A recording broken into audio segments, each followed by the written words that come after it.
আমার কাছে কথা হলো যে নেপাল বর্ডার থেকে যদি জাহাঙ্গীর খানকে পুলিশ তুলে আনতে পারে, তাহলে অভিষেক বন্দ্যোপাধ্যায়কে দিল্লি থেকে কেন তুলে আনতে পারছে না?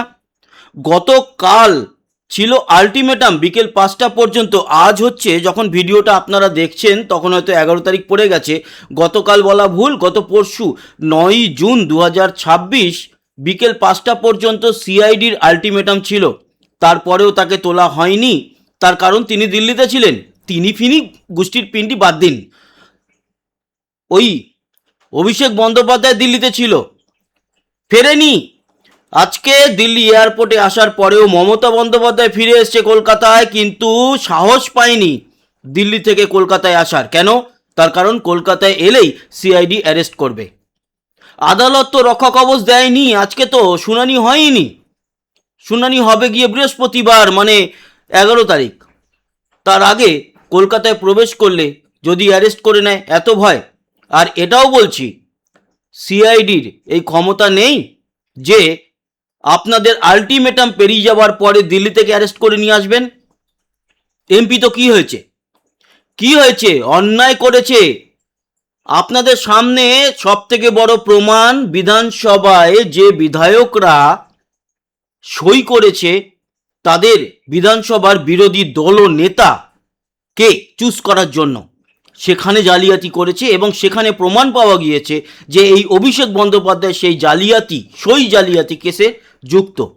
এর আগে লিপস অ্যান্ড বাউন্স, কয়লা কেলেঙ্কারি, বালি কেলেঙ্কারি, এই ওই, সেগুলো তো আছেই, প্রচুর আছে, প্রচুর আছে। সেগুলো তো পরে একটার পর একটা পাতা খুলবে, কিন্তু তার আগে সিআইডির ক্ষমতা ছিল না। নপুংসক নাকি আপনারা? পারলেন না দিল্লি থেকে নিয়ে আসতে? যদি কোনোভাবে বৃহস্পতিবার রক্ষা কবচ দিয়ে দেয় বাই চান্স হাইকোর্ট, তাহলে আপনার ওই ঠুটো জগন্নাথ হয়েই পড়ে থাকবেন। কোনো অকাত নেই আপনাদের। যেমন অকাত ছিল না 15 বছর মমতা বন্দ্যোপাধ্যায় যেরকম আপনাদেরকে রেখে দিয়েছিল।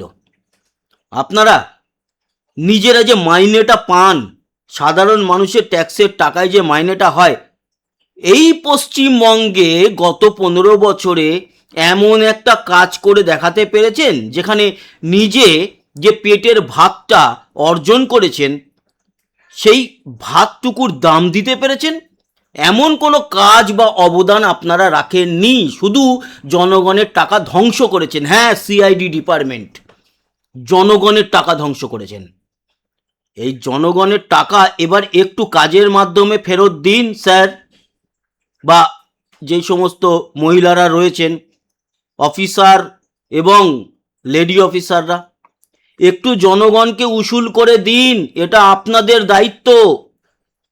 কোনো কাজই তো মমতা বন্দ্যোপাধ্যায়ের আমলে আপনাদের করতে হয়নি। ভবানী ভবনে পড়ে থাকতেন, শুধু ডিপার্টমেন্টে আসতেন, সই করতেন, এসছি, আবার সন্ধেবেলায় বেরিয়ে যেতেন।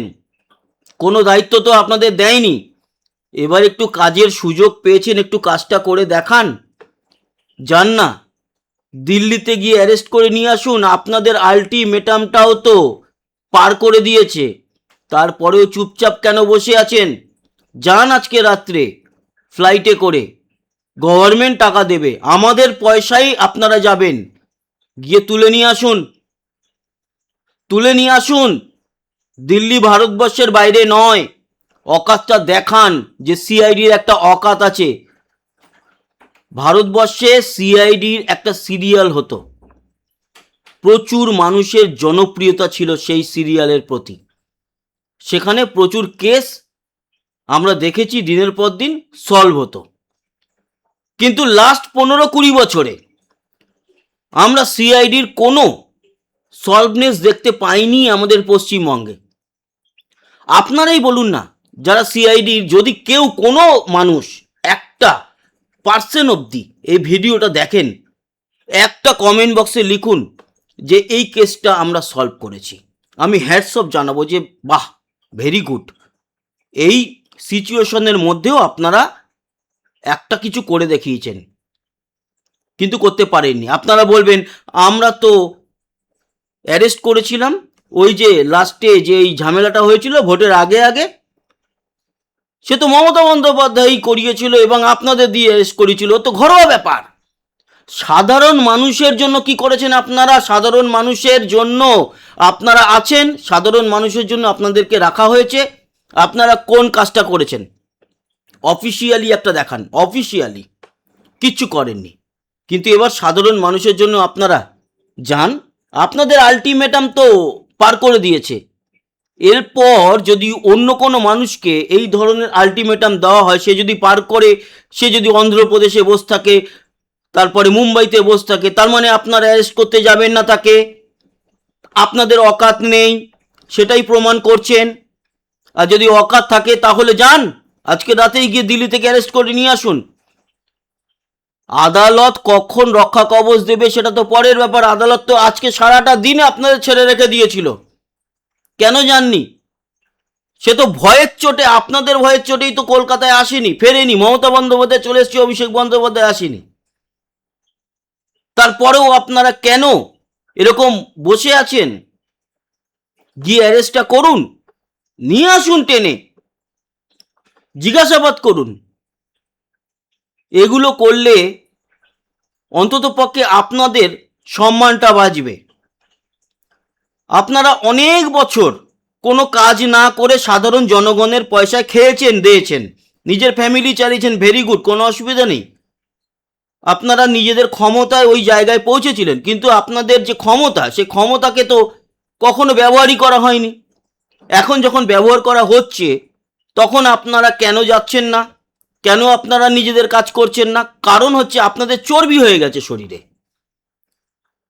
খেতে খেতে, জনগণের পয়সায় বসে খেয়ে খেয়ে চর্বি ঘটে গেছে শরীরে। এবার আপনাদের আর ভালো লাগে না, ওই যখন আসবে তখন জিজ্ঞাসাবাদ করব, তখন গ্রেপ্তার করব, এই টাইপের আপনাদের মানসিকতা হয়ে গেছে। যান না 3-4 জন অফিসার মিলে গিয়ে তুলে আনুন, তুলে আনুন।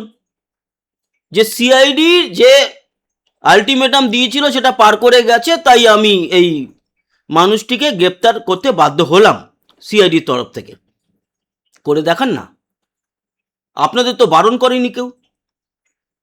আর যদি আপনাদেরকে বারণ করা হয়, তাহলে আপনাদের মাধ্যমে প্রচার করা উচিত যে এই মানুষটি বারণ করেছে, তারপর আমরাও তার বিরুদ্ধে প্রচার করব। কিন্তু আপাতত আপনারা তো ওই গতকাল কিছুই তো পেলেন না ওখানে, বা পেয়েছেন কি পাননি জানি না, কিন্তু যখন আলটিমেটাম দেওয়ার পরেও আপনাদের জিজ্ঞাসাবাদের জন্য আসেনি অভিষেক বন্দ্যোপাধ্যায়, তখন আপনারা তুলতে যাননি কেন? অথচ বেঙ্গল এসটিএফ নেপাল বর্ডার থেকে জাহাঙ্গীর খানকে তুলে নিয়ে চলে এলো। দিল্লি কি তার থেকেও অনেক দূর? একদমই নয়, ওটা আমাদের দেশের মধ্যেই। যান না, কাজটা করুন। আর এটুকু বলতে পারি, অভিষেক বন্দ্যোপাধ্যায়কে কালকে মানে বৃহস্পতিবার 11ই জুন রক্ষা কবচ দেবে কি দেবে না জানা নেই, কিন্তু অভিষেক বন্দ্যোপাধ্যায় বেঙ্গলে পা রাখলেই অ্যারেস্ট হবে সিআইডির হাতে, এটুকু জানি। কিন্তু আপনাদের মুখের উপরে জুতোর বাড়ি মেরে পড়ে আছে দিল্লিতে, যেন সুইজারল্যান্ডে পড়ে আছে, যেন আমেরিকায় পড়ে আছে, হনুলুলুতে পড়ে আছে, হন্ডুরাসে পড়ে আছে। এটা করতে দেবেন না। বেঙ্গল সিআইডি একটু উঠে দাঁড়ান, নিজেদের শিরদাঁড়াটা সোজা করুন। জানি মমতা বন্দ্যোপাধ্যায় আপনাদেরকে দাঁড়াতে দেয়নি, কোনোদিনও আপনাদের শিরদাঁড়া সোজা হতে দেয়নি। এবার শিরদাঁড়াটা সোজা করে আপনারা দাঁড়ান আর তুলুন।